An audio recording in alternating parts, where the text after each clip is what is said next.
good to stay in a white man country too long. It no good to stay in a white man country too long. In the 50s, my mother sister run go England. Now my mother gone America, she turn American. It no good to stay in a white man country too long. It no good to stay in a white man country too long. So you left Clarendon to go a Brixton, and you check the things cool in a Liverpool. But you know Powell didn't know that things would get a blow. It no good to stay in a white man country too long. It no good to stay in a white man country too long. And I listen the news and I get confused. A black man join the Ku Klux Klan. It no good to stay in a white man country too long. It no good to stay in a white man country too long. If you're white, it's alright. If you're brown, stick around. If you're black, get back, or you better attack. It's no good to stay in a white man country too long. It's no good to stay in a white man country too long. Now the fire a go burn and the blood a run. A time Big Ben really tumble down. And Ta say him a go burn a chalice. But me say, him should have burn down the palace. It's no good to stay in a white man country too long. It's no good to stay in a white man country too long. Hear why? When you're there, you say, hey sir. When you go there, you say, hey mate, it's getting late. It's not good to stay in a white man country too long. It's no good to stay in a white man country too long. So them shoot Reagan, them shoot the Pope, them shoot after the Queen, and you take it for a joke. It's no good to stay in a white man country too long. It's no good to stay in a white man country too long.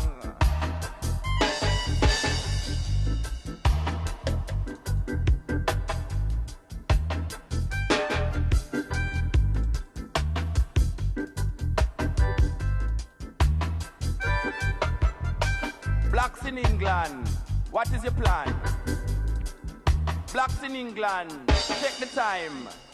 Skinhead them now, check them crime. Blacks in England, find your land. Cause it's no good to stay in a white man country too long. It's no good to stay in a white man country too long.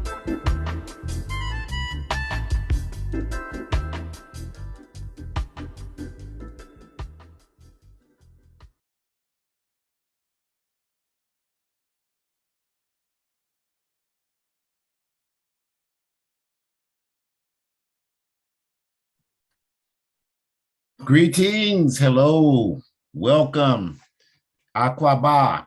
We hope that everybody is doing very well.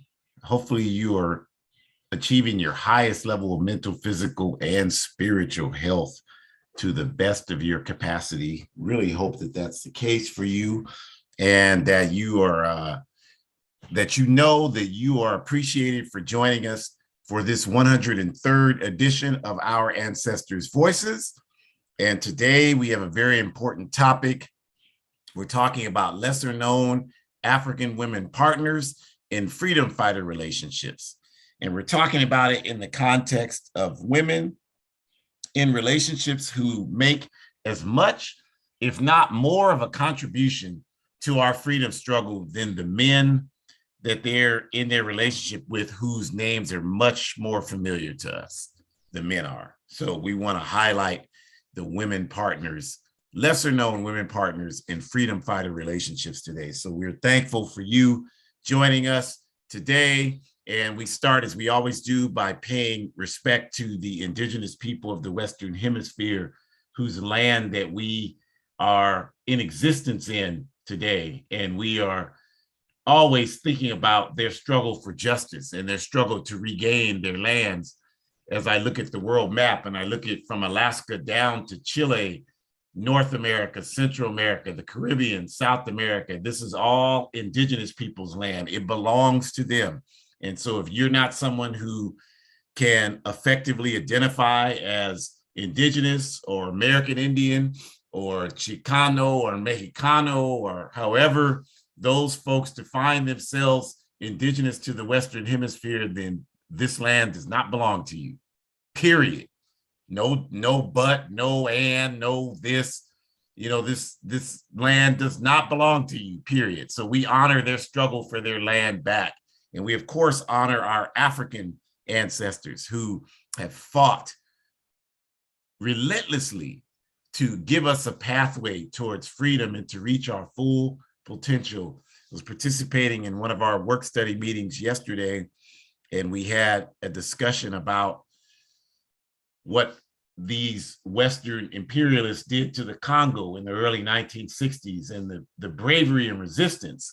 And then yesterday or Friday night, actually, our comrades within the African Party for the Independence of Guinea-Bissau, the PAIGC, were having a simple meeting in the city of Bissau in West Africa.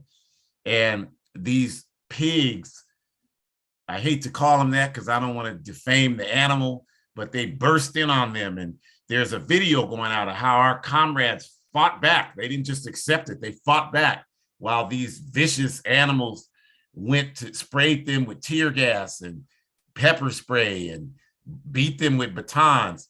And these are our comrades. These are our comrades. We are the same with the PAIGC and the AAPRP. We are one organization. So we have our hearts and minds out to our comrades in Guinea-Bissau in the PAIGC today, fighting back against police terrorism, which of course is sponsored by Western imperialism, led by the United Snakes of America. But we're not at all discouraged because we know that it's just their days are numbered. And it's just a matter of time before Africa belongs to us. And that spirit that our PAIGC comrades demonstrated in fighting back is the spirit that comes from our ancestors. So we honor our ancestors today. And we thank you for joining us because we're going to talk today about some very important people who contribute to our freedom struggle, people who are women that are not nearly as well known as men.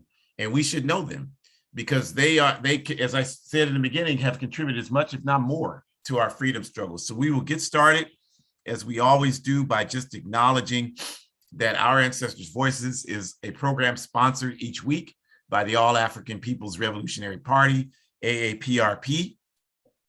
And the AAPRP is, of course, a revolutionary, independent, mass Pan-African political party based in Africa.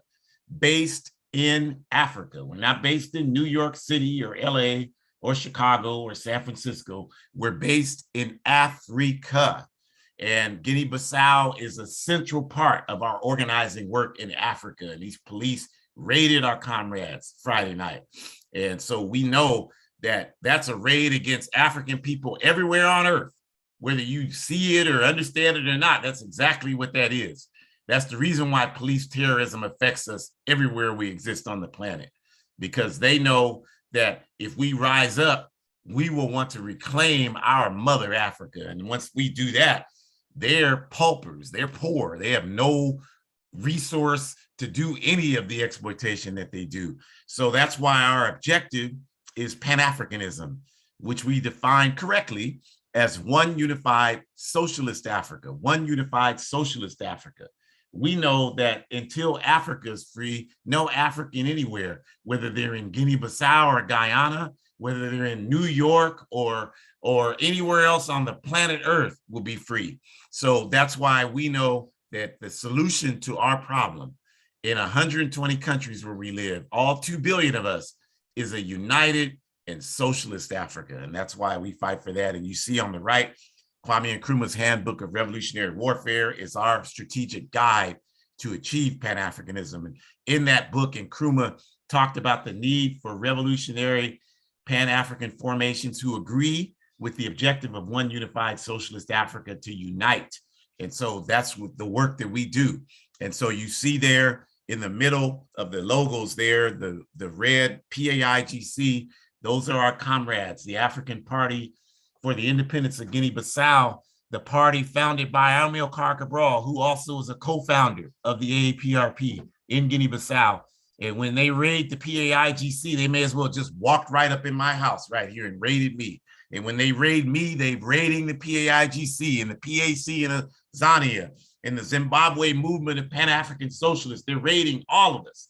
And the minute we get that understanding, we will be free.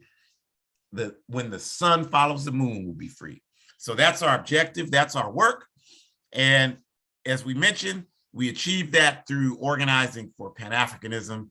And this program, Our Ancestors' Voices, is hosted each week by myself, Ajamu Umi, and my daughter, Shakura Umi. We are both active and militant organizers within the All-African People's Revolutionary Party. And so we thank you very much for joining us for this hour. And we start, as we always do, I'm going to turn it over to Shakura. Greetings, greetings, greetings, y'all. What's going on? Hopefully y'all are in good spirits and doing well. I just wanted to start off by saying that, you know, these workshops are so important. These seminars are so important because it's a way for us to enhance our political education. For those that don't know, like I've been a part of the party. I think it's been a year and about 3 months now. And so I'm still learning, I'm still growing. Part of what makes being a great organizer is having humility and understanding that there's always more to learn. My dad and I literally probably use that word at least once a day. I feel like when we have our conversations and interactions with one another, and we talk about how a lot of people in the society actually lack that humility, right? They lack that ability to be vulnerable and to understand that they don't know everything. And that's okay, because the whole purpose of resisting imperialism, the whole purpose of resisting capitalism is because you need to grow and you need to unlearn all the lies that they have taught you. So why would you want to be content with knowing, quote unquote, everything, which A, is impossible, and B, wouldn't even lead you into a quality of life or a quality of life outcome, because you don't know anything that's based on truth. You don't know anything that's based on humanity, and you don't know anything that's going to help enhance or evolve humanity. Everything we know is based on lies of people cheating and deceiving one another, misusing one another, abusing one another, manipulating one another. Like, that's the world that we live in. That's the world that we live in, where we're watching streaming platforms and they make you feel like you're empowered. Capitalism will manipulate you and make you feel like you have power. How do they do that? By asking you what kind of ads you want to look at when you're watching Hulu or when you're watching these streaming platforms that have commercials. And if we allow them to confuse us as such, we'll think, well, yes, I actually do want to look at this commercial this way, as opposed to looking at it another way. When the truth of the matter is, it's absurd to even be in a position to even decide that, because commercials are how they push propaganda down your throat and remind you that you need to go buy something because you're not enough. There is something wrong with you. And if you buy this product, then you actually might be better off than how you were before. This is also the same system that we live in, that since we're honoring femme identifying people this month, this is the same system that actually is such a crooked system, it will exploit its own systems of oppression. What do I mean by that?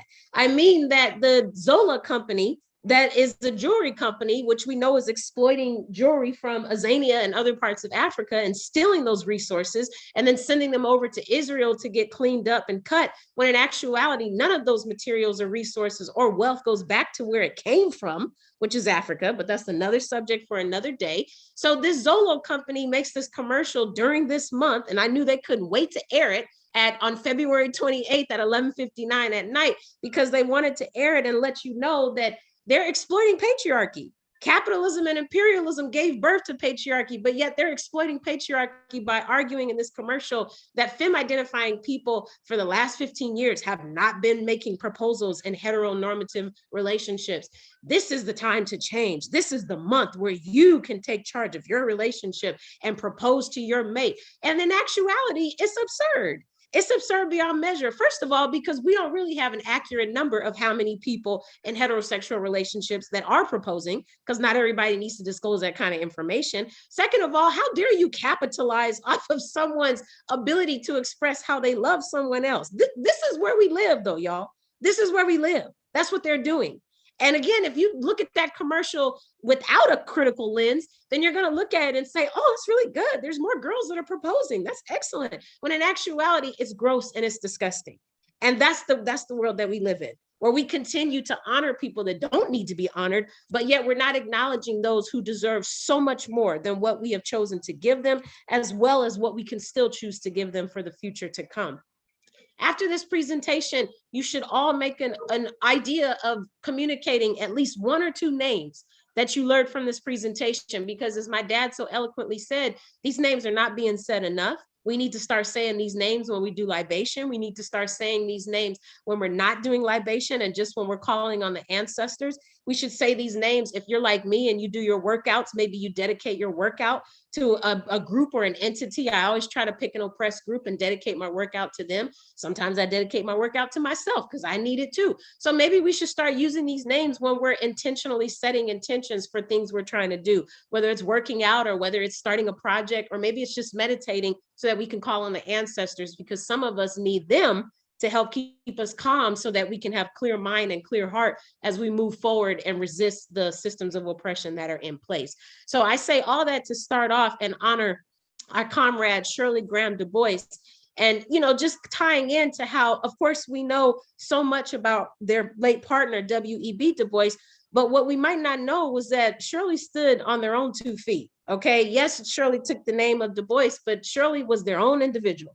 She did not need Du Bois to make her who she was, and she was very clear about the choices that she wanted to make. It was extremely obvious that she was for Pan-Africanism. And of course, her thoughts needed to evolve and develop just like the rest of us.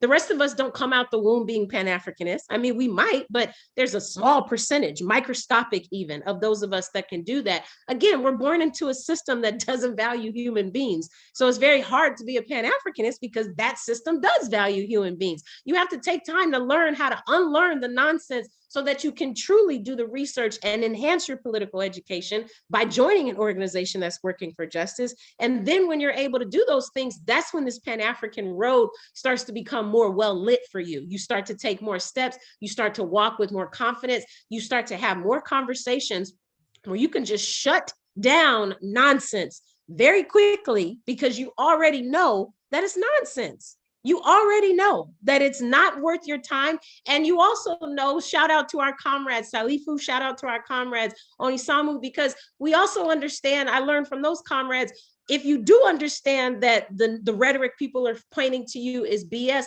then we also have to show patience with our people because they have not learned how to unlearn those lies like we have, because we're privileged to be in organizations where that's all we do is unpack the lies every single day, which is why joining an organization is so important. Because if you don't have a space where you can talk with other people about the BS rhetoric that exists, then where are you going to be able to actually unpack it? Where are you going to be exposed to understand that it is in fact BS? If no one else in your life is telling you something different, then you're just going to continue to be on autopilot and you're not going to be critical and you're not going to see the need to be critical, which means you're going to allow the capitalist imperialist rhetoric to feed you that nasty piece of stuff on that spoon, and you're going to just take it down your throat and then intoxify your entire body, mind, body, and soul, because you don't see a problem with literally consuming the nonsense. That's really what we're talking about here. So we got to continue to unpack that. And we have to think about our ancestors like Shirley, because Shirley paved the way. Shirley paved the way, and Shirley was fierce and brave and didn't care about what no one said. Shirley did what they had to do because she understood this is what needed to be done. We're talking about sacrifice here, which a lot of us still don't understand what that really, really means, but Shirley understood that. So as I said, Shirley did activism in their own right. She moved to Ghana because she became an advisor to Kwame Nkrumah. She became an advisor to the first president in Ghana, you all. She was an advisor to him.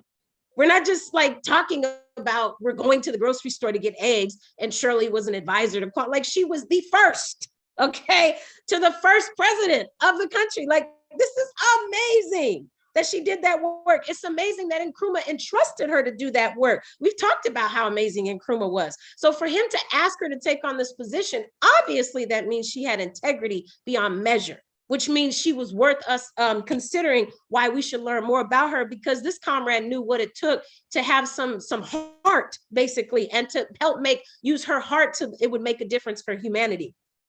Shirley also made it very clear that she understood the importance of media and media disseminating truth and integral messages. So Shirley helped contribute to start the first centralized main television show in Ghana as well. So another way for comrades to get information was because that show was centralized and more mainly centered, I'll say, than other television shows at that time. She connected Malcolm X and later Kwame Turay with Kwame Nkrumah. So again, connecting the dots and helping our comrades who were eventually able to go back home to connect with Kwame Nkrumah so that they too could be engaged with the struggle. And as I said before, develop their Pan-Africanist values, develop their values and their ideologies, and help us better to understand why it was important to connect home. I'll never forget when we were talking about Malcolm in our work study circle, and we mentioned that, he understood from the get-go that Africans in the US were not being treated right. He also understood that some of our other comrades of our Asian and Pacific Islander and our indigenous comrades were not being treated right. But Malcolm centered a lot of his speeches before going home to the experiences of Africans in the US. It wasn't until he got home for the first time that he came back to Harlem after he had been at home and did some speeches. And he said, I now understand that what's happening in Mississippi, specifically Canton, Mississippi, is happening as well in the Congo. He literally said that. He said, I now understand that what's going on in Zimbabwe is also happening in Cuba. What's going on in Cuba is also happening in Venezuela. What's going on in Venezuela is happening in Oakland, California. There are no differences. And Nkrumah said the same thing. Garvey said the same thing. Everywhere you go, Africans are under attack. That's what they all said. Why? Because that was the common denominator. And they all also understood that our indigenous comrades are under attack. They all also understood that our Palestinian comrades are under attack and our Asian and Pacific Islander comrades are under attack. So we continue to think about all these things because all these things play into how we come to understand not just the male identifying comrades and ancestors who have done so much for our movements, but we also need to honor our femme people and we need to bring them up to the light. We need to do research. As I said last week, I challenge all of us, including myself, how many of us can name 5 African femme people who were born in the United States? How many of us can name 5 African femme people who were born outside the United States? How many of us can name 10, 15, 20, 25? How many of us can name 1,000? We really need to get to that point because that's how we're going to teach our youth and enhance their political education. We are not dissing our comrades like Nkrumah or Garvey or Dubois because they are so phenomenal and so significant. That is without a doubt. But so are our femme African folks just as much, if not more, personally speaking. So we need to honor them. We need to honor the fact that Shirley was an anti-imperialist organizer. Do you understand how much bravery and camaraderie and courage that had to take for her to take on that position? And sure, she could be the advisor to Nkrumah and still not see a problem with imperialism. So for her to see a problem with imperialism and have those ideas and ideologies with her, that also made her a target for defense and for destruction. But she still stood in her right because she knew what was right and she didn't back down. This reminds me of when we did our seminar where we talked about the importance of committing to your values and your principles. Shirley clearly understood that.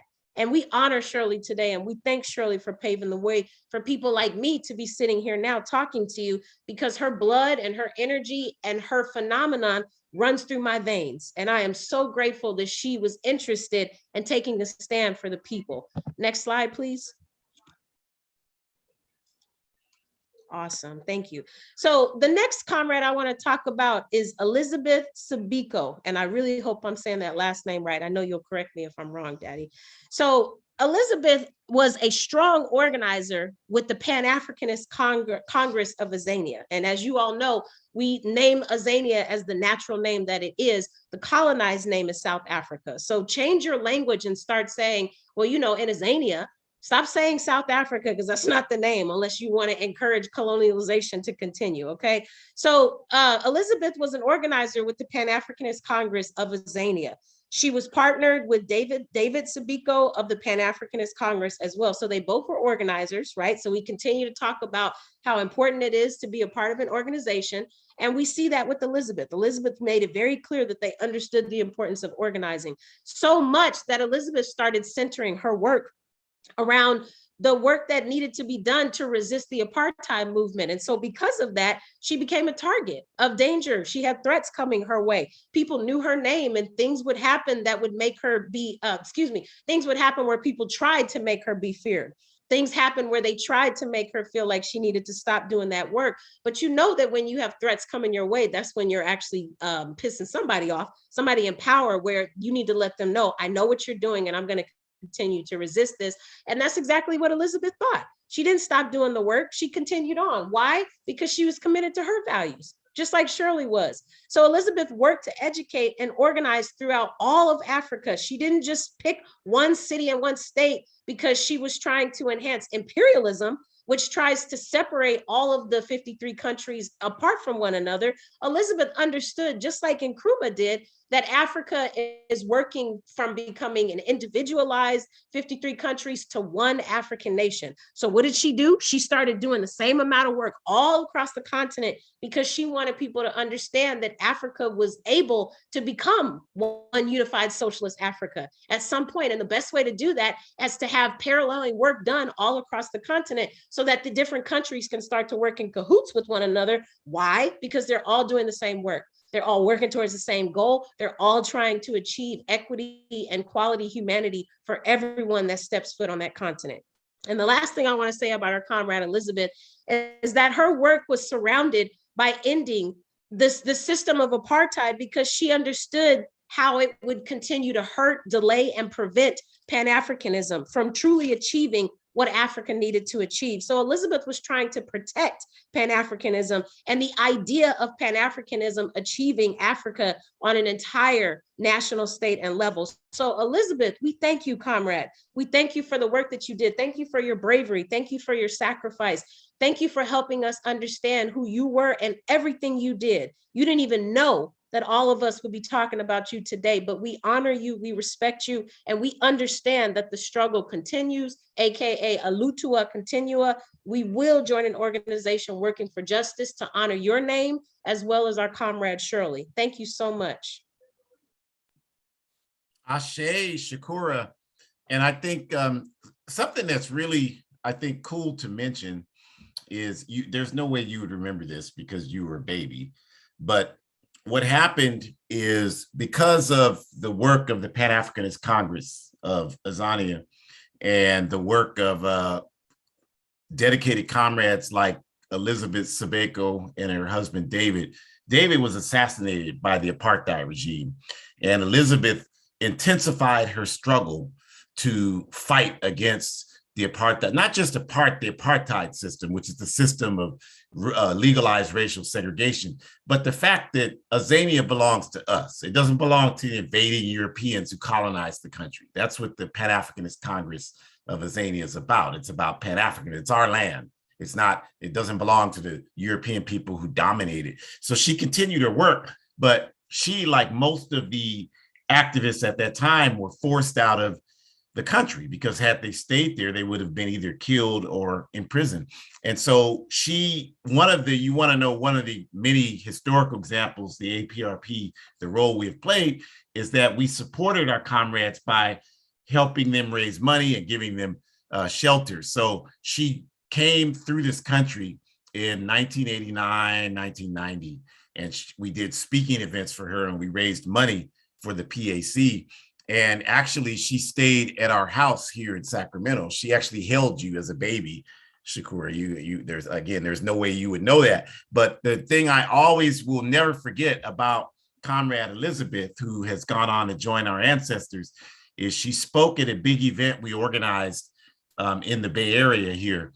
And someone asked her during the question and answer period, they asked her, so what would you say to those of us of African descent born here in this country who don't feel 100% comfortable that we are really connected to Africa. And she said, I would tell you to get the white man out of your head. You can look at yourself and you can look at me, and you should know instantly that you're connected to Africa. And she just went on this response talking about how we needed to wake up and stop, acting so foolish. Those were her words.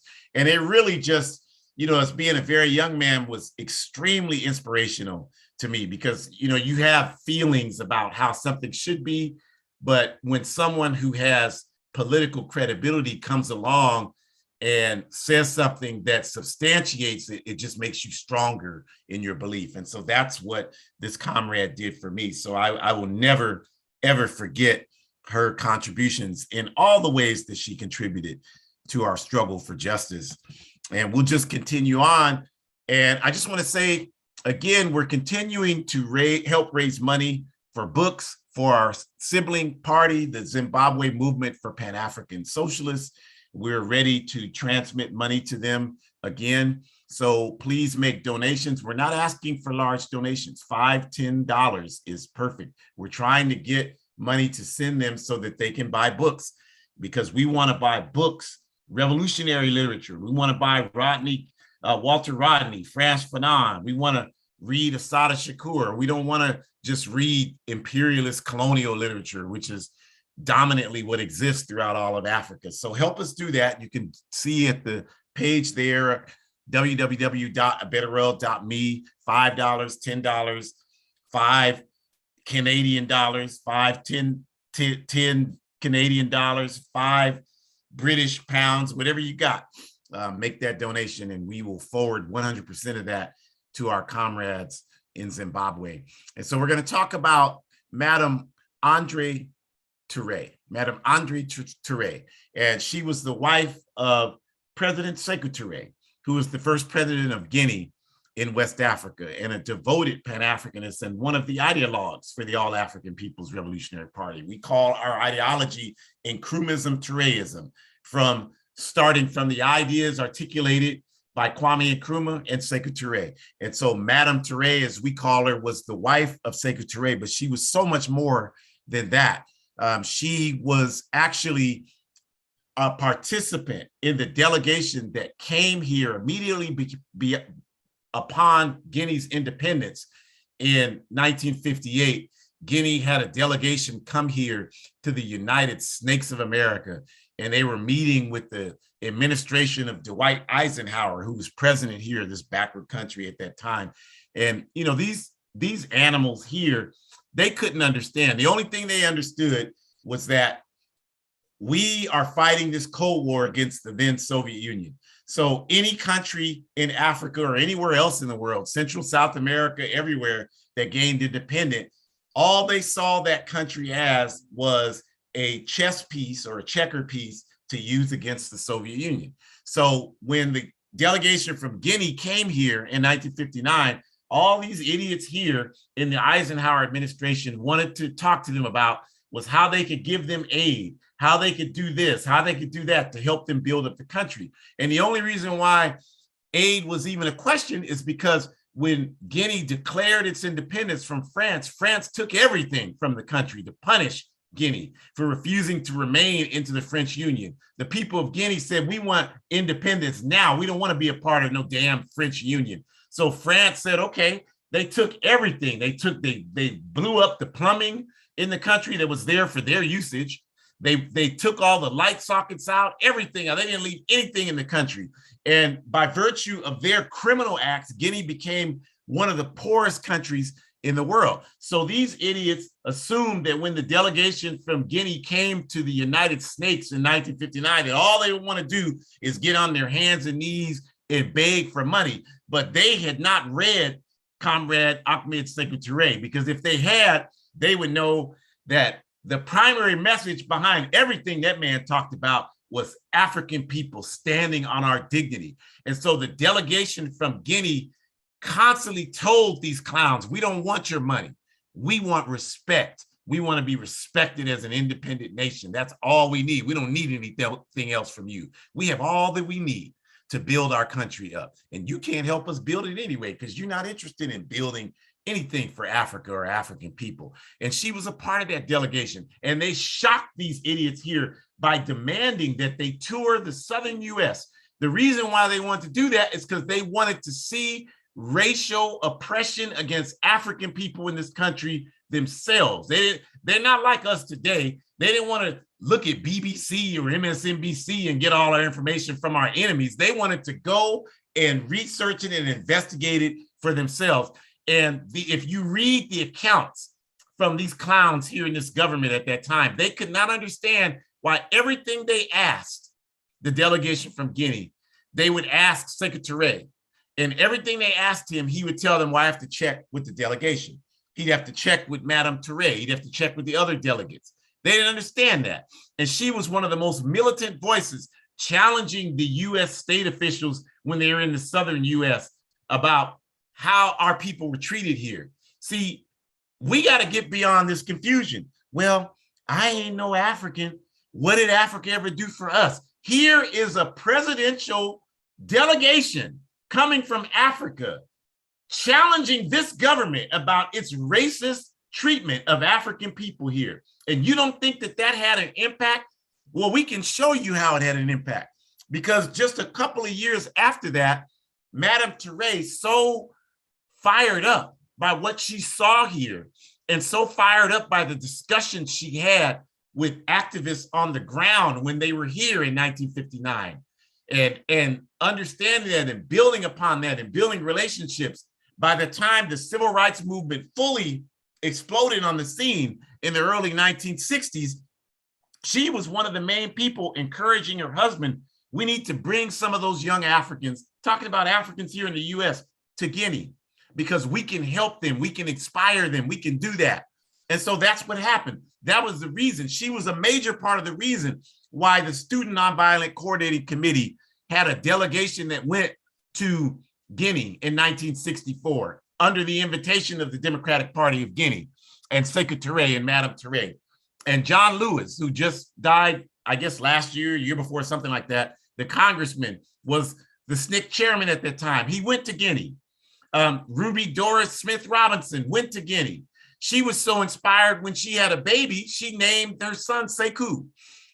Miss Fannie Lou Hamer went there and was so inspired because here, this woman who was from Mississippi and who was disrespected from the day she was born was able to go to Africa, you all, and sit down and be treated like a diplomat by heads of states in Africa.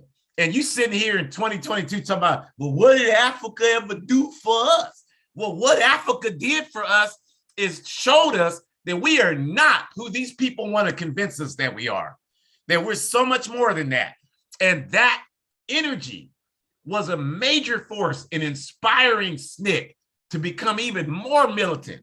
And those of you today that wear natural hairstyles and have African names and talk about how you won't take no mess from nobody, well, the only reason why you're that way is because of the Black Power movement that came out. And the only reason why we had a Black Power movement in this country is because the people who facilitated that movement were inspired by what they learned in Guinea, seeing the dignity of our people in Guinea. So the next time you hear somebody spout some nonsense, what did Africa ever do for us?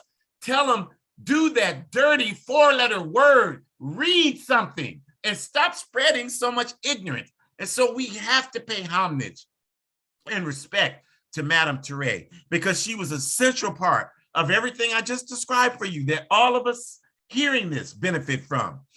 And when Secretary died in 1984, the reactionaries, backed by the Criminals in Action, CIA, rounded up all of the leadership of the Democratic Party of Guinea, of which she was without question a part of that leadership. And this woman spent 8 years in prison, and all she had to do was just denounce the work of her husband, and she would have been given all of the comforts that she could have imagined. But this woman had dignity. That's something we don't understand today. Well, a lot of us will sell out for an ice cream cone, but this woman had dignity. And so she refused to do that. And she honored, by serving those 8 years in prison, she honored the slogan of the Democratic Party of Guinea when they achieved independence in 1958, when they said, "We prefer freedom in poverty to riches and chains."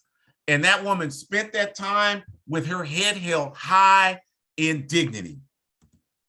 And unfortunately, she just made her physical transition, I believe, in 2020. And when I got the news, we got the news from our comrades in the Democratic Party of Guinea.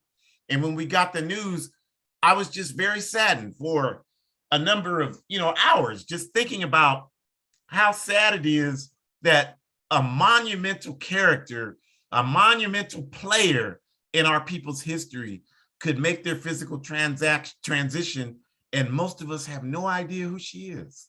I mean, that is so sad to me. So I hope that this little portion can help you, as Shakura said, think about people like Madame Andre Turay, and to recognize her contribution to our people's forward progress wherever we live on earth, and say her name during libation. And if we do that, that dignity and that power that flowed through her will flow through us. And God knows we need it. God knows we need it. So let's talk about Mabel Williams. And Mabel Williams was married to Robert Williams. And some people might know Robert Williams. He was the president of the North Carolina branch of the National Association for the Advancement of Colored People, the NAACP, in the late 50s and the early 60s. And what happened is that because of the naked white supremacy and racism against our people resisted in the town of Monroe, North Carolina, where they were located.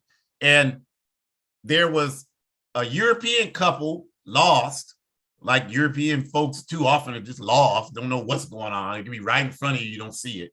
And so they're driving through the African neighborhood when people were tearing things up out of their frustration at our oppression. And the Williams, Robert and Mabel, invited this European couple into their house to make sure they were not harmed. And the police, waiting, vamping, looking for an opportunity, came and charged Robert Williams with kidnapping. And they did this because Robert Williams was a fierce advocate of self-defense. There's a book, Negroes with Guns. You should read it if you haven't. Negroes with Guns by Robert Williams. And he talks about how our people, there's a picture on the cover of that book, is him and Mabel armed with firearms. And he talked about how we need to be willing, ready, trained, and prepared when these people shoot at us to shoot back and be more accurate than they are. And that's a militant thing to say now. When I say that now, some of you, oh my God, because the master's trained you that he can beat the hell out of you, and all you can do is pray to a God that's not going to do anything for you, because that's his God that serve his interests, the one that we've been trained to worship. So that's so militant to a lot of us here today. But the reality is, in the early 60s, when they were talking about that, they were some of the first people to be advancing that notion, even in large portion before Malcolm X was talking about it. In fact, I would argue that a lot of what Malcolm was saying was in large part inspired by the Williams. And I love all of them.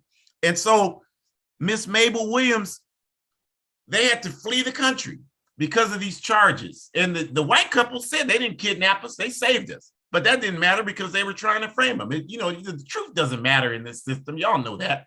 The truth has nothing to do with what happens to us every day in this system. Absolutely nothing to do with that. So they had to leave, and they went to Cuba, and then they went to China, and eventually they came back. And Brother Williams made his physical transition in 1996. But Mabel, just like Shirley Graham Dubois, just like Elizabeth Sabico, just like Madame Turay, continued to engage in the struggle for our liberation. Even though most of us have no idea who she was, she made a major contribution to their radio broadcasts in Cuba while they were there, and in China while they were there. She was anointed one of the provisional leaders for the Republic of New Africa, the New African movement here in this country, highly respected by all people in the African liberation movement, and we enjoyed a very warm relationship with Sister Mabel, sponsoring her on speaking tours until she made her physical transition back in 2014.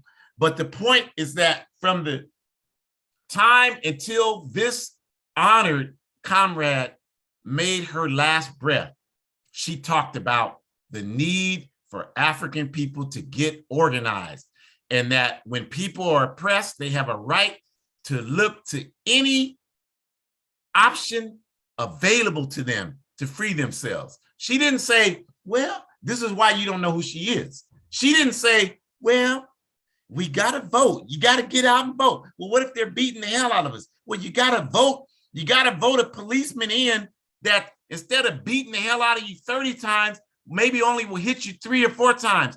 That's your option. That's all you got. You got to do. She didn't say no nonsense like that. She said we need to organize our communities so when they come to beat us, we'll know how to take the stick out of their hand and beat the hell out of them with that stick. And I don't know about you, but I have dignity. I have high self-esteem. I understand that I have a right, as much right as anybody else, to be here. So I'm not going to subvert and subordinate myself to anybody's abuse and their terrorism. You try to terrorize me, you got 3 terrorisms coming right back at you. And the minute we adopt that kind of mentality that Sister Mabel gave to us, we will be free overnight. I'm so sick of these videos. Why are you calling me the N-word? Why are you disrespect? Well, nigga, because that's what you are. But why are you doing that? Pick up a bottle and blast him over his head, and I guarantee you it'll stop. And then we start doing that on a collective, organized basis, all of these problems will go away. I know that's too much for some of y'all, but you shouldn't be, if that's true, shouldn't be in this program. You should be watching Joel Osteen or TD Jakes or some of those other con people. You shouldn't be here because we're trying to deal with truth here. We're not trying to make you feel better about being oppressed like they are. We're trying to deal with the truth and talk about how the only way we can stop this is that we got to change the way we think and act. So we're going to continue to agitate because that's what our people need. All that we have, we've gotten through agitation. Nothing is going to be easy. Nothing worthwhile is easy. Everything is a struggle. Struggle is a good word to us. And Sister Mabel definitely represented struggle. And we want to honor that by continuing her legacy. We want to honor the legacy of Shirley Graham Dubois by continuing her legacy. And I sat in my house and talked to Comrade Elizabeth Sabico, and she was one of the most militant people I ever met. So I already know that she was all about militancy and never compromising with the enemy. And also same with Sister Mabel, same thing, was always about never compromising with our enemy. Stop compromising with our enemies. Stop justifying being a slave. We got to get out of that kind of mentality. Checking ourselves. Why am I thinking like this? Why am I doing like this? I'm telling y'all, the minute we start thinking that way, we'll start behaving that way. And the minute we start doing that, things will change for us overnight. So now we're going to talk about just some of the Pan-African women partner organizations. Because, you know, people might think, well, you said women partners in freedom fighter relationships. So you're talking about a woman and a man. That's all you could possibly be talking about. No, we said partners. So women's wings, women's organizations in political formations are partners to the organization. So that's very appropriate to talk about women partner organizations like the General Union of Guinea-Bissau Women, UDEMU. This is the women's wing of the PAIGC, the African Party for the Independence of Guinea-Bissau. And there are women in UDEMU who are outstanding inspirations for our people. Sister Theodora Gomes, who lives and organizes to this day, and I'm sure was at that meeting when the police were raided Friday night, because she is a part of the Central Committee, and it was a Central Committee meeting for the PAIGC. Sister Carmen Piera, who just made her physical transition. Sister Tatina. All of these women are outstanding, outstanding inspirations, as well as the young women who are members of the PAIGC today. And a number of them are members of the PAIGC and the AAPRP in Guinea-Bissau today and participate in our meetings. And every time they open their mouth, they have something to say that's inspiring, because these people ain't playing with this struggle. They're 100% dedicated to ensuring that our people get free. So we want to give a strong shout out to our sisters in the General Union of Guinea-Bissau Women, several 100,000 strong, million strong, UDEMU of the PAIGC, the African Party for the Independence of Guinea-Bissau. They are an inspiration for African women and all women concerned about justice everywhere on earth. And they've been around since the 1960s, and they will continue to be around. In fact, they will never die. They will simply multiply as we begin to unify all of our women's organizations. And another one is the Organization of Angolan Women in Angola, which is another organization. An important point to make about these women organizations is that a lot of these questions about patriarchy, I hear a lot of men talking about patriarchy. I see it on YouTube. I see it all the time. Men, I don't get it. I really don't, because I wouldn't be advancing. No, like, to me, that's, you look like a fool talking about patriarchy. Like, you don't even know, you don't experience it. I mean, I talk about it just in the context of what I've learned in our organized studies, but I'm not advancing my individual opinion on nothing like that. That to me is incomprehensible, but I see it all the time. And one of the things that I always think about is, if people have questions about how women feel about certain things, like polygamy, for example, why wouldn't you first go to women's organizations who deal with polygamy? Like, women's organizations in Africa would seem to me like the most logical place to go first to get an opinion on polygamy. Like, if I'm talking to you about polygamy and all you know about polygamy is what somebody like Umar Johnson told you, I can't take you seriously. I can't take you, you're not serious. But if you say, well, I've studied the General Union of Guinea-Bissau Women, because they have a position on polygamy, I've studied the Organization of Angolan Women, then now I want to hear what you have to say, what your research says, because I've done that. And I know that none of those organizations will have an official position supporting polygamy. They don't have that. So what does that tell you? So once I see that, they're the ones who are subjected to it. You're not. You're a man. You're not subjected to it. So once I see that, the discussion is over for me. I know what I need to know. So I don't understand why people don't look to these organizations who have done work and established positions. Well, I know why they don't look, because they don't really want the real answer. They want to continue to engage in a practice that doesn't hold them accountable to what's in the best interest of women, because they don't care about that when all is said and done. So we give respect and honor to the Organization of Angolan Women, that both of these organizations fought against Portuguese colonialism and fought inside of the PAIGC and the Popular Movement for the Liberation of Angola, the MPLA, to ensure that patriarchy was challenged within the liberation organizations, because we are all trained and conditioned by patriarchy. Any man that sits up here in 2022 and beyond, I'm not sexist. That's a dumb man that says that. You don't even know what you're talking about. And African people, we shouldn't have to tell you, African men, we shouldn't even have to explain this to you. All we have to do is tell you, think about the last time somebody white told you, I'm not racist, and how you responded to that. You finally like, yeah, okay, you the one I need to stay away from the farthest. So if you understand that, then you understand how silly you look when you say, I'm not sexist. Of course you are. The best you can do is struggle against being sexist. That's the best you can do.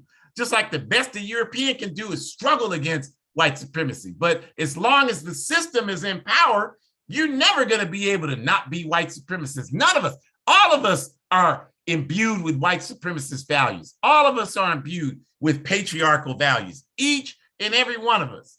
So stop all this nonsense and let's get to work and deal with the real issues so we can solve it. So what these organizations did is simply make an honest attempt to address these issues and continue to do so to this day. And for that, we honor them. The same with the Pan-African Women's Union, which evolved out of the liberation movements and exists on an international level and does some work designed to try to raise consciousness around these issues. So we honor any effort at organization that's designed to try to make the world a better place. And of course, we have to honor the All African Women's Revolutionary Union, the AAWRU, which is the women's wing for the All African People's Revolutionary Party. And the AAWRU has had a outstanding record of contributions. Everything the party has done. When Reagan's administration in 1986 bombed Libya and said nobody in the US can go to Libya, we said that cracker is not going to tell us we can't go home to Africa. That's insane. So we began organizing trips to go to Africa to defy the ban against travel to Libya at that time. And Kwame Turay asked Minister Louis Farrakhan to lead the delegation, and Minister Farrakhan agreed to do your history, and you can know all this. You know, don't accept my version of it. Study it yourself. Minister Farrakhan accepted and led the delegation, and these delegations went there. And we always, each and every time we went, there were members of our All African Women's Revolutionary Union heavily involved in organizing the delegations and organizing the political movement. And a lot of how people look at Libya today, because people look at Libya today and they're like, okay, they sabotaged Libya.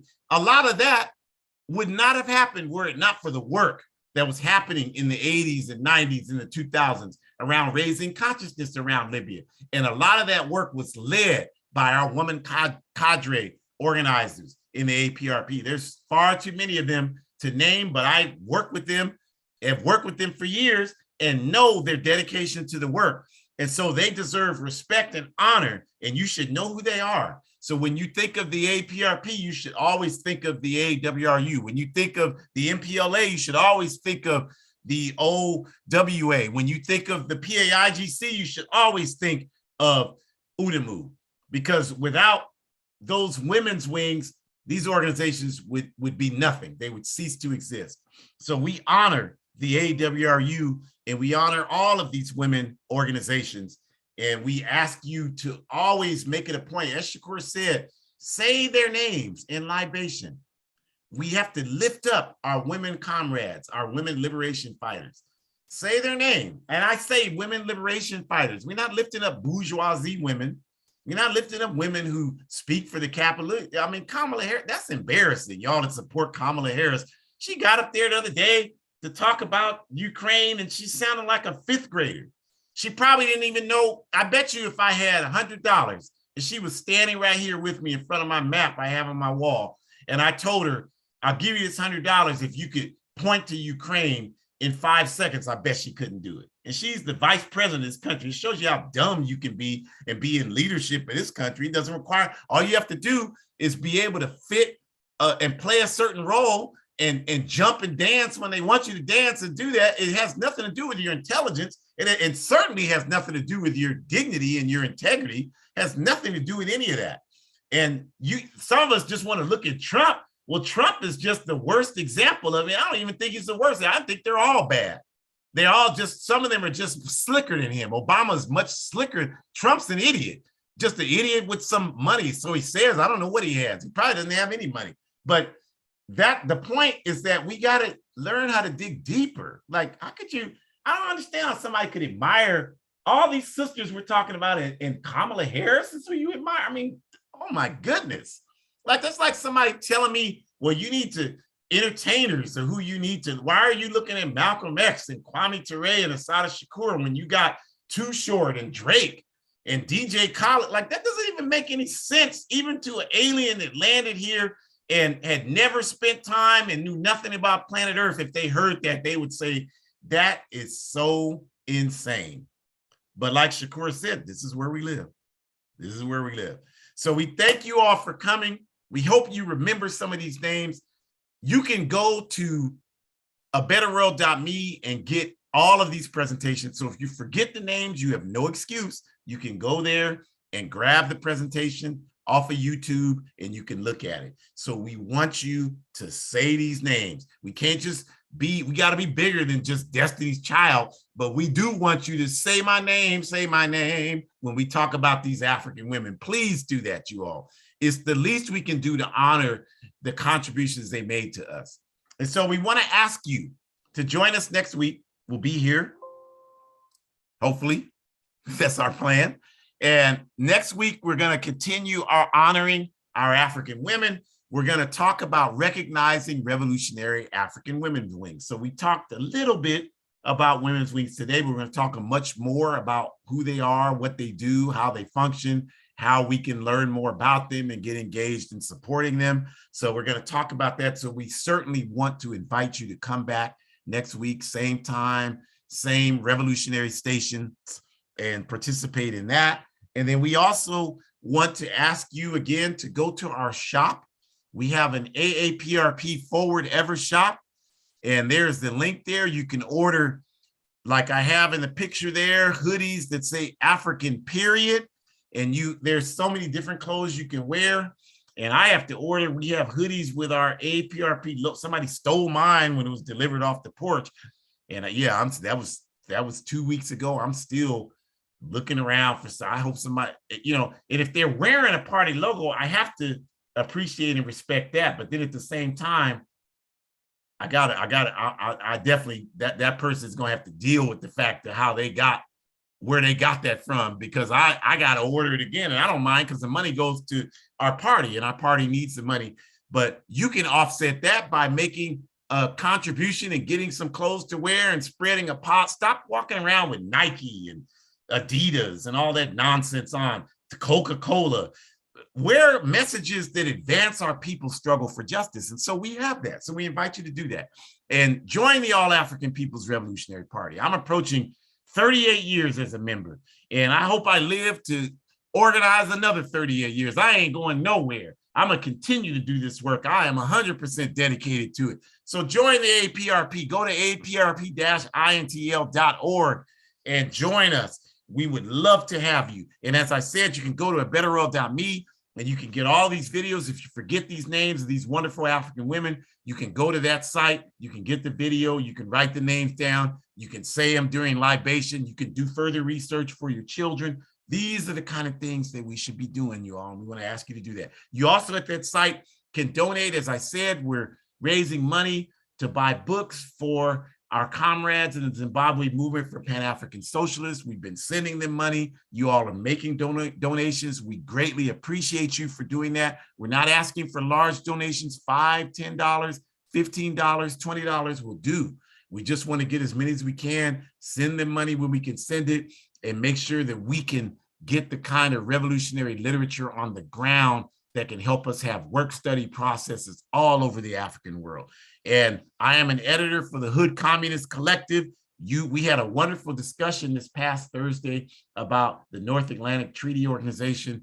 You should participate in our Telegram events. There are wonderful articles on there about not only the situation in Ukraine, but African women, Women's History Month, all of the challenges that are associated with how we celebrate bourgeoisie women and not revolutionary women. So you should check out hoodcommunist.org. It's an outstanding example of independent revolutionary African voices. And if you don't support it, I don't know who you think is going to support it. So we need you to do that. Spread the word. We have all these broadcasts here, APRP Pantula podcast on Mondays. Please support that one. APRP Revolutionary African Women, which is the last Saturday. Please support that one. Forward Ever broadcast, please support that one. Our comrades in the Bay Area have the film series. Please support that one. APRP New Mexico weekly newscast at 12 noon Mountain Time. Please support that one. They've been doing theirs just about as long as Shakur and I have been doing this one, if not longer. So please support that. And my book, people are still buying it, using the money to organize work. We had a wonderful session yesterday in the park here. We read an article about NATO. The people that we had, a lot of them never heard of NATO before, didn't know what it was about. We had a vibrant discussion and we practiced some very easy but effective self-defense moves. So the way that I fund that, I print articles for reading for people every week. Everything is through the small royalties I get from my book, A Guide for Organizing Defense Against White Supremacist, Patriarchal, and Fascist Violence. So please buy it. It's only $8, hard copy, paperback, or whatever they call it. And it's I think, a significant contribution to the discussion about how we get free. So we thank you for joining us today. We invite you back next week. Hope you come. Hope you go to our site. Hope you do all these things we talked about, because organization is the weapon of the oppressed. Kwame Turay. Join an organization working for our people. Forward ever, backwards never. One unified socialist Africa. Capitalism, we're going to dissect it piece by piece and destroy it and replace it with the total liberation and unification of Africa under scientific socialism. We appreciate you. We want to ask you to have a very safe and a wonderful rest of your Sunday evening.